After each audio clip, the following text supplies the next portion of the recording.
There's this story about an old man stuck on this mountain peak. Don't know why, but it's crazy stuff. Things start to look pretty bleak. So sooner or later starts throwing rocks to get noticed down below. Well, a few days go by, but he doesn't come across a soul.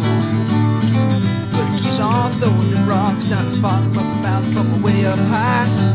He throws a final rock and falls straight from the sky. But what's this? Little scout comes just skipping along. That rock keeps falling right on down through the whole first part of the song. And anyway, kid keeps on skipping till the knocks right in the head.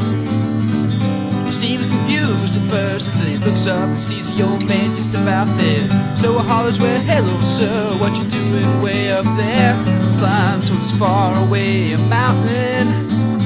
And as we arrive, we find the flying creatures are little children. And oh man, they're hungry as they can be. Oh man, y'all stop, wait a minute. Now this isn't right, no.